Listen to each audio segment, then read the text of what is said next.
All right, welcome, my fellow wizards, to the IGA Lunch Hour. This is an unstructured open forum where we talk with members of the Indie Game Academy community and professionals from the video game space about all sorts of things in the game industry, from starting your own studios to breaking in to game design to whatever else.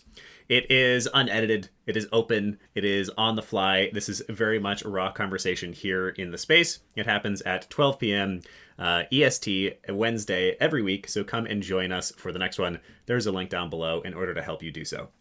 I am Willem Delventhal, the headmaster of the Indie Game Academy, and your host for this little podcast. And today, we're having kind of a special episode. A couple of weeks ago, we did a community day where we just talked with the community and did not bring in somebody from the industry to interview as we usually do. And we had a really fantastic time and a lot of really fantastic conversation. So we decided that we would semi-regularly do these community days where we just talk with the community about a topic of our choice. This week, I thought it would be really interesting to dream together, to talk about what we hope the game industry becomes and some of what we hope comes out of the industry. So we might get a little bit tactical and literally talk about the future of VR, but we also might get a little bit more emotional and sort of what we hope we achieve or impact the world with our games. So, as always, I'm going to start by asking the room, what are we having for lunch today? Well, so far, lunch is scheduled for after this. It's the first time I've been able to come by in a while, so Yay, I guess I'm glad hi. at this one. Welcome, Kirk. I'm glad you're here. Fish I'm having sandwiches. raisin bread toast. Fish sandwiches and raisin bread toast. I'm having tea. I had banana toast. Anybody do peanut butter banana toast ever? That sounds good. It's delicious. Literally just peanut butter and the bananas. And then maybe if you're feeling extra special, you put a little honey on top of that. It's so good. Well, I'm on the West Coast. Man, I really want to be having tea, but it's been 90 to 100 all week. gotta make some iced tea. Get a big jar, put some tea in there, leave it in the sun for a day. Delicious. Well, like I said, I want to talk about the future of games. So I think before I get into anything more particular, I would love to just hear from the room, what does that even mean to you? When I say the future of the game industry, what kinds of thoughts come to mind?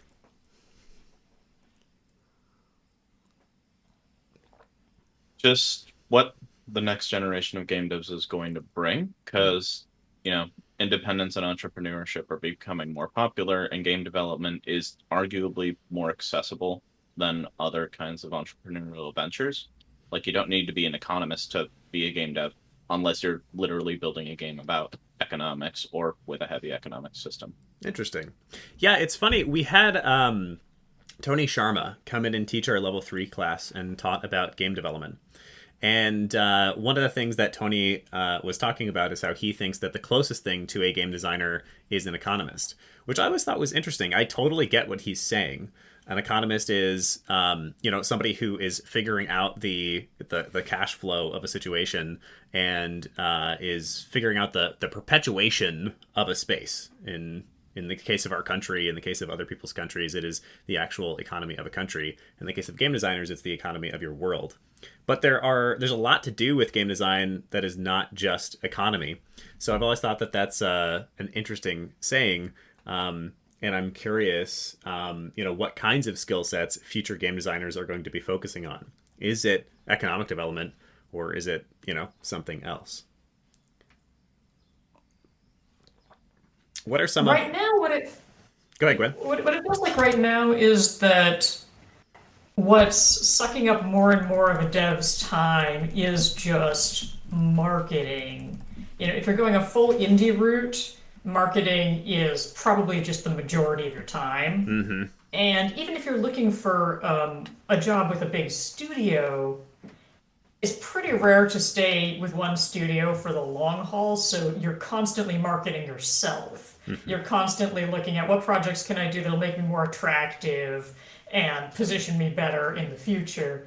And there's a sense in which that feels kind of unsustainable. It feels like it's just kind of to the level that it's detracting from the ability to actually make games. Yeah, I can feel that. It is for context, when the Delve Bros released Tailmore, that was the self-published game that, I did with my studio. So much. I mean, the majority of what I did in particular out of the three brothers was just making connections with various YouTubers and other influencers and keeping those connections alive and building our community via content posted by those YouTubers or influencers. It was basically my entire job during that process, and it was a lot of work, and is why publishers are a thing, is why finding somebody to publish your game is a thing. However, publishers come with a lot of drawbacks, and a lot of people, I'm sure many of you have heard, have resentment towards publishers. So maybe that's an interesting topic by itself. Like, what is the future look like if we didn't need publishers, or what are how do we? Yeah, I guess let's leave it there. What does the future look like without publishers in the game space? You also need to market yourself to publishers, which is also a ton of work, right?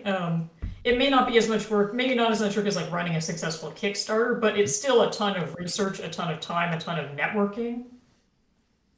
Yes. Yeah, the biggest problem is when you have to keep learning these new things and splitting yourself. Like the power of a team is absolutely incredible. But you keep running into this situation where teams form for a project and then they explode afterwards because there's no more work for people to do. I've had talks with people where they were discussing, rather than treating it like Hollywood where you have these gigs and then you split off, it would be interesting to have a studio network of people where you operate more like a law firm, where you have partners who are like very experienced and senior level game developers, game builders who are generalists, producers, they understand everything.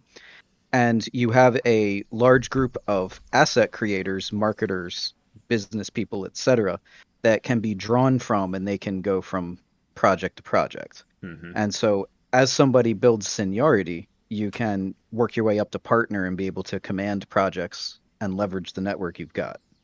That seems like an interesting kind of organization to build. That is really interesting. We've had Don Bellinger here on this podcast before, who's actually one of the advisors to the Indie Game Academy. He has also taught for us in previous cohorts. He's been involved with the Indie Game Academy a lot. And he's running his studio in a very different way, which is as a co-op. So if you don't know what a cooperative is, it's a company that everybody owns together and makes decisions together, as opposed to having a dedicated leadership team. They tend to be organizations that investors don't like because they can't put money in and then get money out as they're used to with C Corps and other types of organizations. But what they do really well is what you're talking about, Rick. His dream, at least, of his co-op is that there are people who are part of this organization, part of this co-op, and who are much more malleable and can join a project for a dedicated period of time and then wind up leaving that project as what they do for the project. If they're a sound designer and they finish the sound design, they can move on to a next game and work on something else within the organization.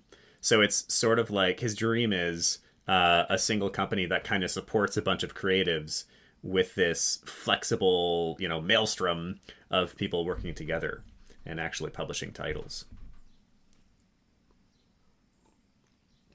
Is that something that sounds exciting to people, or does it sound confusing? Like, let's get a read on that. It does sound pretty exciting, actually, because one thing that you notice in a typical studio structure, whether it's a big one or a small one, is this kind of power dynamic between management and employees, and it's not always fair. So sometimes even the most well-natured of managers can end up unintentionally exploiting people who work for them because you don't have ownership. If you don't have ownership, then you can't really know how much stake you have in something or how much stake you deserve in something, I guess. On the merit of stake, that does raise an interesting point. I actually did have a point of contention with a friend myself a while ago when I wanted to start my own company. They were intrigued in the idea and were eager to, throw money at me so that way I could hire, freelancers to do some of the work that I would need done. But up until that point, it's been mostly a solo venture. I digress, though. They thought it warranted, like, a majority share in the company when they were, like, an audio engineer. And I'm like, I don't think I can, like, do that in good conscience when I don't know how passionate you actually are about game development and whether you have, like, the discipline and the bounce back to actually work in this field, because it does drain a lot of people and it will test, boundaries. So if you're not going to stick together from the get-go, it might not be a good investment. Which means that if everyone owns it, then maybe that sense of risk will encourage people to actually like put effort forth, or maybe it might motivate them to work on it because they own part of it. But I don't know which side, that engagement lied on. Yeah, a quick actionable tip for you. As I say semi frequently, just to be careful, I'm not a lawyer. It's good to talk to lawyers and people who actually form corporations about this kind of stuff. But a very tried and true typical practice for companies, Kirk, whenever somebody is asking for ownership, is that you don't get ownership until you have worked there for at least a year, and then after that, you get ownership periodically over the next 4 years. So usually there's a cliff at that first year where you get like half or maybe 25% of what you're owed in total, and then the rest you get incrementally for the next 3 years. So that way they at least have to put in a year into this concept before they get anything out of it. That keeps you a little bit safer. That's like super standard way of doing company ownership. Yeah, it's called a vesting schedule. If you want to look it up. I will put that in my notes. That sounds helpful. Yeah, I actually do have lawyers, but I guess I should pick their brains more. Yeah, I'm honestly less experienced with co-ops, so I'm not exactly sure how they handle it. I'm not sure if they do a standard vesting schedule. I'm not sure also if they're getting like percentage shares like you do in a C corp or a standard organization, or if they're doing something more like a profit share. And Don, I'm sure, has his own particular way of doing it. But at the very least, it sounds like the room really likes this concept of a much more malleable, flexible team where it's more like we're all indie game creators that work together on various projects and are benefiting from having each other's markets, having each other's audiences. But we're not, working for the man. We're still pretty much working for ourselves. And I think Isn't one that thing that's still kind of considered cool. contractual anyways? Like, or if you're hired from on the side as a freelancer for the company, right? And so for me, I mean, that's the thing with the future. I guess I see more of hopefully gamification of non-game stuff, obviously, but then within the game space, we need to understand as well the pipeline production process in terms of the pace at which is reasonable to allow workers to keep working while not being burnt out, and simultaneously building more unions in the game industry, which I know there's a couple, but we'll obviously need a lot more to keep people safe, more so because of how both lucrative is, and obviously, as we learned during the pandemic, it's one of the main industries that we can still basically work on regardless of the pandemic, because we can work remotely, right? Because we're all working on computers typically, right? So as long as there, in my opinion, there's some, security in that. And then, because based on my experience working with a studio recently and having to deal with certain deadlines and pressure and to perform, especially if I'm a new employee, it can be insurmountable, where it's like, and this is where I've been advocating for more subsidies to help in training up new recruits if they're kind of still new to the industry versus people who have been there for a while. And even regardless, the ability to even if you are new to you have been in the industry a while and you get some new work, obviously you'll still need training regardless. So point is, if they're concerned about the costs of training and the costs of keeping that person involved, and also one other side note too that I was trying to advocate too is, yes, work-life balance, but if, say, there's the pressure for certain deadlines to perform, how do you balance that when it comes to, say, a certain deadline for a project, but still allowing work-life balance? And say maybe you're trying to put everybody, somewhat on clockwork to get it all complete in time, but what if there's a chance that because there's a standard work-life balance element, that it may or may not be possible if, say, some people only work a shorter amount of time, and more so now that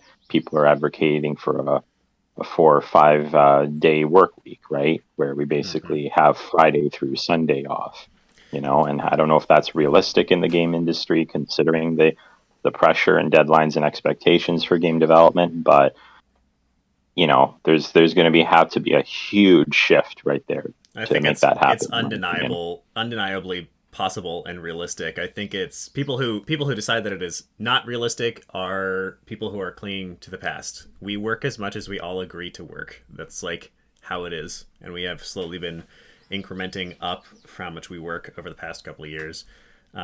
If we all agree to work less, it'll be fine. There's nothing stopping us.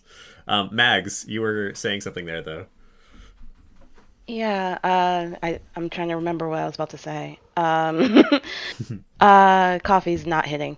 But Same, I'm trying to sip my tea and get woken up here. But what was interesting about the cooperative, I was talking with someone from the Into Games Career Festival last week. It was last, yeah. So UK-based career festival for people listening on the podcast. Really awesome stuff. They'll have the recordings on their YouTube. But also, not in the live networking, we were talking about making indie game studio networks.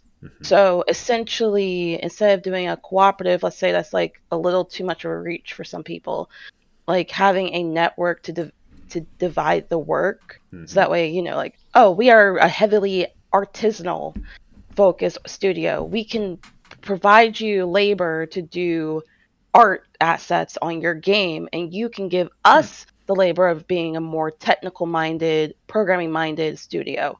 And it just ends up like working out pretty well. So it ends up being like technically a big, like this like big studio, but it's like an incubator of smaller studios. It's kind of cool. That is really cool. There's a company called the Indie Game Alliance. They're the other IGA, and from henceforth we will always call them the other IGA, just so that we all are aware and agree. But the Indie Game Alliance is a really cool concept. Their whole idea is that they're simply a network that helps support and showcase each other's games. So whenever one person has a project, everybody broadcasts that project, which is sort of what you're talking about. You're talking about actually collaborating between studios, which is really, really interesting. Yeah, it's fairly new concept, and like I'm familiar with what you were talking about with that network. That's kind of where they got their inspiration. It's only like 3 studios from what I would remember that are doing that, but it's something that they want to expand upon and get more people into it. I really like the idea of that kind of talent network where you have the more experienced people who specialize in what they do teaming up with like other people who aren't necessarily directly connected to you. I've always thought it would be really cool to regularly host game jams, have like a game jam league, and for any particularly compelling games that result from these jams, you would have a network of people that you could say, hey, let's throw this behind this jam project and take it over the finish line. It would be a good network to bring people who are, say, out of school or still hobbyists, get them more experience in building, because game jams are one of the best things you can do. Help them get to know people, but then also have like an almost explicitly stated goal of taking certain projects to where people have done something more than just the weekend jam out of it. That's really interesting just by itself. There are definitely I feel like Game Jam League is even a title that maybe I've heard before. But there are definitely organizations that do consistent recurring jams. Ludum Dare, we're all aware of that one, or Google does one every year. But the concept of like the intention of this jam is almost to vet out the best concept or the best concepts for us to then put the energy into actually publishing is an interesting idea. Some of the stuff that we're talking about is really cool. Like selfishly here, I'm excited because, we're here running the Indie Game Academy. There's no reason we can't put some of this at least into practice ourselves, especially as we grow and have more and more graduates who are in the industry or running their own studios and building out games. I think Actually, on that note, go ahead, Kat or Gwen. I actually had an announcement to make that I thought you guys might be interested in. I got a gig, a game writing gig. Yes. And when I interviewed with this guy, the head of the studio, the small new studio, it is Martin Roick who tells me he is an IGA alum. That is awesome. We have just been actually talking to him. So I forget the name of his company, but he's trying to build something that's all about basically like games for good. Is that right? World Shifter Games, yes, and he's very much, well, I don't need to tell you, he's very much up your alley in your mentality of like what the purpose of games is. And he was in cohort 2, right? Yeah, maybe even cohort 1, but yeah, one of the earlier ones. Yeah, congratulations, Gwen. Let's all give a little bit of cheer, a little pump up right there. Good job, Gwen. I know that you've been really hoping for that, really like looking for that, and I'm so glad that you got it. That is awesome. Feel free to share that any updates on him and his company in case any of us can join that group, that company as well. Yes. Oh yeah, I will. Yeah, especially because I know he's got a lot of projects that he's hoping to do that are very in early stages of development. So I'm sure he'll be recruiting more. And yeah, I'll definitely pass that along if I hear anything. Yeah, I'm gonna have to. That's so wonderful. I'm gonna have to reach back out to him. He told me a little bit about what he was doing, and I was like, "Wow, this is awesome. Come be on our podcast." And then I don't know that I heard back from him. But that's so cool. I'm really glad to hear, the network starting to work for you. I'm also just glad to hear, like, he's working on 2 different things. One is this company that's about games for good, and then the other is game jams that are aimed at being a little bit more accessible, essentially.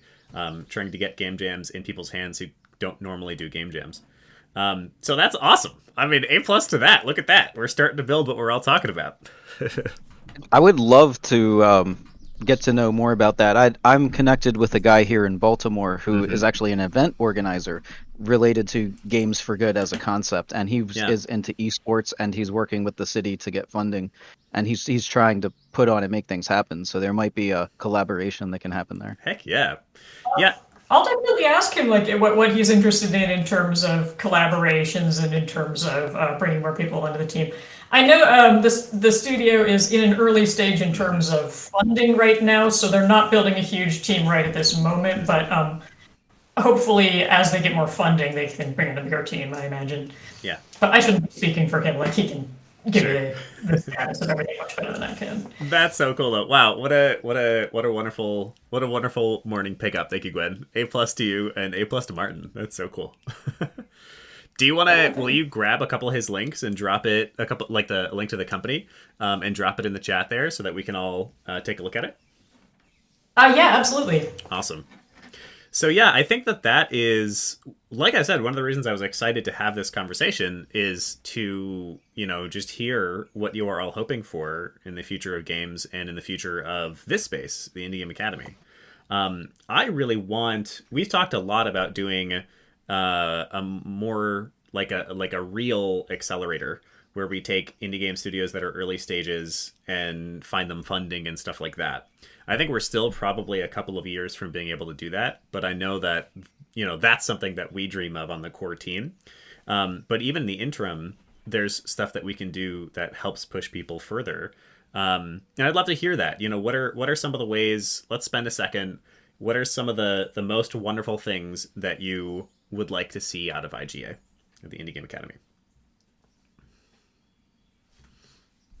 And Gwen just dropped the World Shifter Games link in the chat. Well, since my cohort wants to develop a little bit more on the VR side, that's one major thing too. But then, having kind of more understanding and expertise of the multi different aspects of game development and of gamification of systems, including finance, which could be a gray area sometimes, considering the growth of NFTs and the growth of blockchain and crypto. But the legitimacy there, if it's done correctly, can be tremendous, especially when, like you say, Willem, it comes to funding, because many people still rely on traditional methods of financing through money, donations, etc. But what about, say, selling parts of I don't know, DLCs, or selling like kind of marketing content, swag, you could say, but at the same time selling NFT content to fund a company. Is that realistic at this point? Is that something that companies could start doing, or is it just going to become a temporary fad? I mean, just to put it on the side note, if you've noticed how apparently Snoop Dogg got into NFTs and cryptos recently, and he's blowing up tremendously on that. So that is I feel like we could very much wind up in a whole conversation about that. I am not exactly sure how I feel about NFTs at this point. One thing that I will say about any new technology, from blockchain to crypto to this, to VR to AR, inevitably it creeps its way in. There's sort of no, like, NFTs will find their marketplace. They will find their niche that they work best in, that we go, oh yeah, that's the perfect way for us to use them. And there's sort of no stopping that. So I think, like, trying to brainstorm interesting ways to use it is good. That being said, I think we have already passed the hump of the height of NFTs, at least for the very first boom. There may be another in the future. I get so many emails these days from random people who want to use NFTs to do the most random things. I had somebody asking if we wanted to NFTs the certificates that we hand out at the end of IGA level 3. Hint, hint, that's coming. And my response to that was like, why? There's no reason to do that. If we and the student already know that they graduated, then why does it need to be an NFT as well? I guess except for the novelty of it. So I don't know. I mean, that's a really interesting question. I think alternative ways of getting funding is a wonderful topic to broach. I don't know that you could find a marketplace for selling NFTs if you're like a tiny indie studio. I feel like the only way that will work is if you're somebody like Snoop Dogg who already has the reputation, already has the market. But let's talk about it. Do people have opinions on NFTs as a funding source and or alternative funding sources? I mean, I can't speak to NFTs because, but one thing that was kind of cool, and this is me coming from a writing background, like fiction writing, technical writing. You think writing, think of me. And one of the things that authors little networking right there. But a lot of the authors I talk to and collaborate with, like a lot of people will do like metagames. So essentially, what it is that in relation to the work that they do, they'll have like a whole meta universe. So not to be a brag, but authors did it first with the whole multiverse, metaverse, AR thing. We just called it differently. That's all. That's all I'm going to say on that. But that usually brings people in, and that brings more investors to understand the type of creativity you can do outside of just writing on a page or creating a game. Like, can you make life a game? Yeah. But not in a dystopian way. Yeah. So I think it's not a matter of not just finding new ways to find money, but ways to like bring more attention while you're doing things that you already naturally are doing. Which, if you're doing like a meta game, that brings community brings in more word of mouth, and it gets people excited about what you're going to create next. So that's one thing I've heard about that's pretty cool. That's a really... Yeah, go ahead, Gwen. Well, just setting aside technology entirely, NFTs are collectibles, and collectibles can be a good source of money if your project already... I think you already kind of brought this up. If your project is already popular, if it's already a big thing. If there's already a reason to collect it. Yeah, the issue is if your thing is just an unknown thing, there's no reason anyone would want collectibles for it, regardless of the format they're distributed in. So it's just another one of those things that's another source of possible funding if you've already got a big base. But if you've already got a big base, you could also be, selling pre-orders or making money various other ways. And I think the real issue is, what do you do if you don't have a base? How are you getting money? How are you getting money, especially if you need money in order to start building, promotional materials and getting an audience? For instance, if you're not a programmer or an artist, say you're like a pure designer, and all you have is, like a pitch deck or something.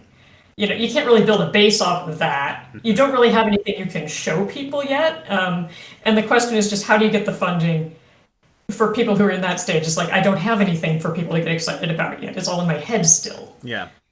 I think something that we talk about in every cohort is self-advocacy. At the end of this program, at the end of level 3, so we're approaching a third of the way through this cohort 4 of level 3. And towards the end, we always do our pitch day, our public exhibition of our games. And every student, gets up on a virtual stage and says, here's our awesome game. I truly mean it that confidence is like the number, maybe not quite the number one thing, but it is among the top 5 things that will sell your game. There's a group, and I was trying to remember their name because I wanted to talk about them more. So I unfortunately don't remember them right now. But there was a group of 3 developers in New York who I met through some playcrafting events down in New York City for some exhibition or something. And they made like a sort of party, maybe like a Smash Bros. Clone, something close to that, with its own mechanics and its own twists. And this is like a, solid game, looked fun, but definitely nothing that if I just saw a trailer for it, that would really catch my attention. But it was their energy and their gusto that really like brought people in. And their little booth, this is like a pretty informal event in New York City. Their little booth consistently had like 10 to 20 people around it because they were just off the walls about how amazing this game was and how they had to have everybody in this room so that we could constantly play this game. So they had like this big screen up on the wall. They had multiple people playing the game literally 24/7 with the 3 developers like hyping them up and cheering for them and everything like that. And that energy, that level of confidence, that level of self-advocacy made a huge difference. And as I work my way further into my business career, the people who make money are the people who have the audacity to say that their ideas are worth millions of dollars. And a lot of the time, the only difference is them saying that. I'm reluctant to say that about the Indie Game Academy because I don't want to get a bunch of investors who then tell us how to run this thing. But this is, as far as startups go, a very promising company. We could go raise money right now, probably. But that difference, the confidence level, just saying this is worth it, this is worth millions of dollars, is often what gets people millions of dollars. So I don't say that to put the onus on all of you to say like, oh, you're not good enough to raise the money. But I am saying that to give you a little bit of perspective on how to get money, how to get others involved in your ideas. A lot of the time, it's just the level of belief that you're willing to give to this concept. So even if you don't have anything but a pitch deck, you can raise some money. You can at least find other people to start working on it with you.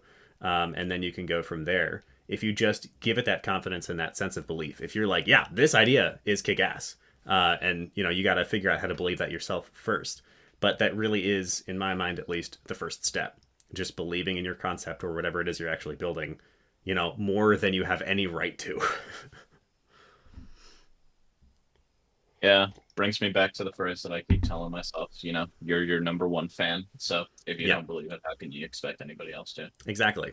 And I think like saying that is sort of a disservice to the space because it is really hard to get in, and saying, oh, you just got to believe in it harder is kind of bullshit.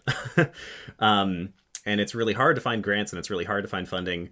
But I will say that like, just having a pitch deck is enough. And probably the next step after just having a pitch deck is finding somebody to really build a prototype. And then you can take the next step after that.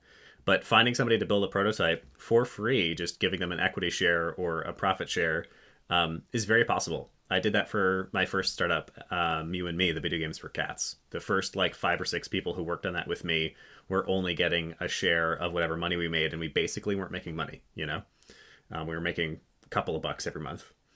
So it's very possible. It's a struggle, and it's really frustrating that it feels like it sort of is required to be such a struggle. But people also respect the struggle. It's the shared language we have around ideas. An idea is worth more if the person who believes in it struggles for it, if that makes sense. I think that's... I'm sorry, you can go first. All right, I was just going to say, I think that's a good lead into the grant idea.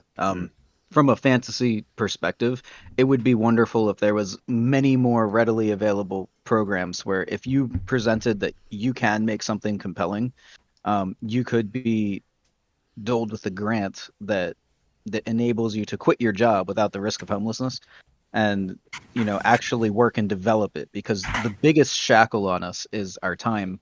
When how do you fully lean into a project when you always have to split your effort across the things that pay your bills? Yep. It's very hard to.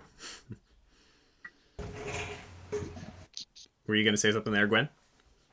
Yeah, a kind of off-the-wall idea that's coming from the book industry is a thing we don't really have in the game industry, but do have in the book industry is agents. So do you think that could be a thing that there could be space for in the game world, is dedicated people whose role it is to shop your game out to publishers? That's actually really interesting. I feel like there There probably is. Yeah, okay. I haven't run into that myself, but Our studio uses an agent, so nice. it is a thing. Is Yeah, that are they just called agents? Tell us more. Yeah, pretty much just agents. They kind of evangelize your game, ship it to publishers. They have contacts. They kind of basically like they're on your side in the negotiations with a potential publisher, and then they get paid for that, pretty much. Are they someone who's paid, who's on staff that you pay? I think that's more like an agency, like we just there's an agency with a couple of them, and then they're all partners with each other, and then kind of like a lawyer, I guess. You kind of take them on a commission basis, I guess. Okay. So it sounds like your studio actually uses an agent, Surya? Yep, that's right. Yeah. In your experience, is it something you'd recommend? Well, I mean, we kind of are talking to a publisher now, and we wouldn't have gotten that in without the agent. So I think it's more of a wait and see. If we get good luck, then I can probably vouch for it. That'll be the next podcast episode. We'll talk to you once that publisher deal goes through. Let's hope. I'm crossing my fingers. Oh, it will. Don't worry. That confidence, maybe. Go ahead, Rick. What? The confidence thing is definitely Go ahead. At the East Coast Game Conference, one of the speakers was actually he ran an agency company where what they do is they present your they look at your game. If they like it, they already have a whole network of publishers, and they can connect you with the exact publisher who would love your game. They kind of take the learning curve out of it because they've already done it. How do you find agents? I'm looking for it right now. I know his resource. Let me see if I can find his card. I'm pretty sure I have it in my stack. Okay. Yeah, that's sort of I interesting. mean, we kind of found this agent just by chance. I mean, nice. Like we weren't really looking, but then just somebody happened to know this person, and then they're like, "Oh, you're making a game? Sure." This person likes to, look at new indie studios and partner with them. So that's really cool. But it would be really nice if like there was a like Rick said, there's like a way to actually talk to people who are more readily available, to actually take a look at your game and say, yes, that publisher would be perfect for it. Yeah, it's sort of funny. Yeah. That's they're a publisher for publishers. They find you a publisher. Gwen, what'd you say? Oh, I just said that's neat. I didn't know that was a thing in the game space. Yeah. At least in the book space, the key thing about the agents is A, they have a much lower barrier for entry, and B, you don't pay them up front. They get paid a commission of their sale. And so those two things make them much, much easier to access for early career people. Anyone can query an agent. It's not particularly difficult or complex. You just email them and that's it. And you don't need to have any money in hand. When you make money, they make money, and that makes them very deeply invested in succeeding. Both of which are very, very valuable traits to have in someone who's going to be in your corner for this kind of project. If you don't mind me asking, Surya, is that how your agent is going to get paid? Are they commission based?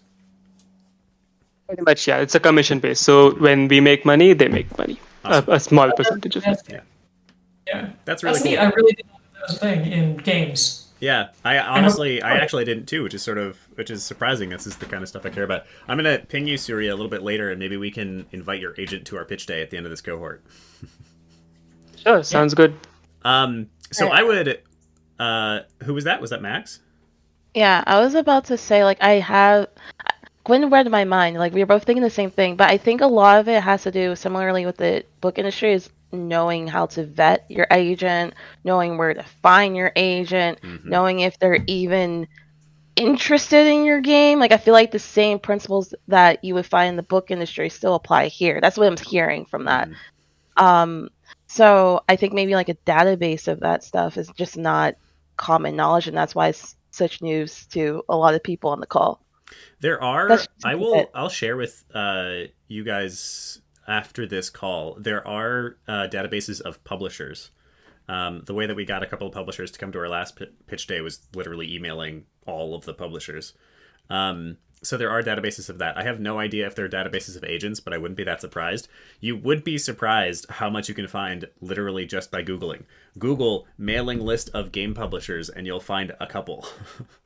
But with the last couple of minutes, so we're going to have another, maybe 8 minutes here on this call. I would love to get into sort of get into a higher level, get into a space that we're all excited to be at. So in the dreams of our game industry futures, in the best case scenario, the golden scenario, what does the game industry look like to you? What is different about the game industry that gets you excited about the potential future?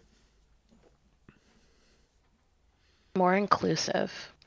I hear that one so much, and I will tell you, after being in this space for, over 10 years now, it is changing, which is exciting.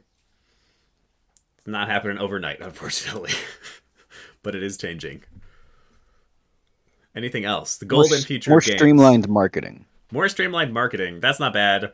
It's like very confusing and difficult to get yourself noticed as a fresh indie. Anything else? What else?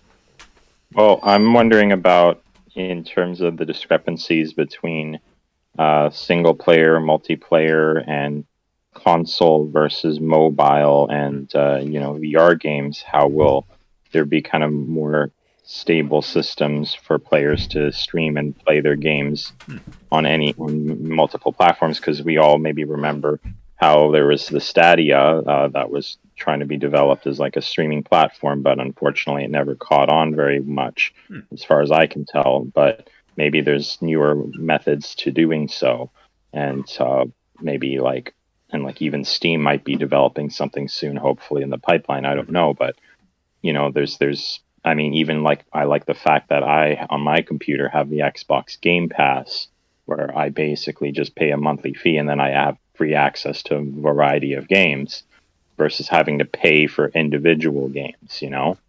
I mean, and yes, in some ways, maybe some people might not like it because they're like, I don't want to have to pay that big fee if there's a bunch of free games that I'm never going to play. But on the plus side, it's like, having to pay for those individual games, whereas, and like even through this streaming system, how do the developers then get paid, right? I guess that's is like, yeah, it's definitely a whole area. It's a whole area of exploration. Spotify is a lot of musical artists are really upset by Spotify because they just don't get paid that much by it. But streaming services for VR games, I'm sure, are coming, and for other platforms of games as well. There's already Apple Arcade, for instance, on iOS. And there's quite a few on a couple different platforms. There's certainly PC passes where you get various collections of games. I'm sort of one thing that I just want to shout out that relates to that, Misha, is that you don't need to use anybody's marketplace. It's certainly more difficult not to, but do people know what Star Citizen is? If you don't know what Star Citizen is... Oh, go ahead, Kirk. Yeah. I was about to say, a neuron fired when I heard that, but I don't know why.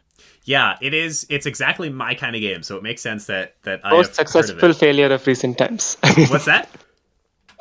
I mean, it's the most successful not yet released game that I've seen. I mean, it's always coming soon. It's always coming soon. But people still wait for it. Yeah, it's been in early access development for 10 years.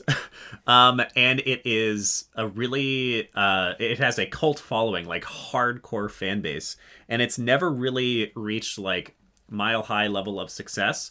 But they have this interesting alternative payment model that honestly I feel is a little bit unfair to its users, but they're happy to do it, which is basically that you pay, it's something like EVE Online. You basically pay real world dollars for ships, for your ship.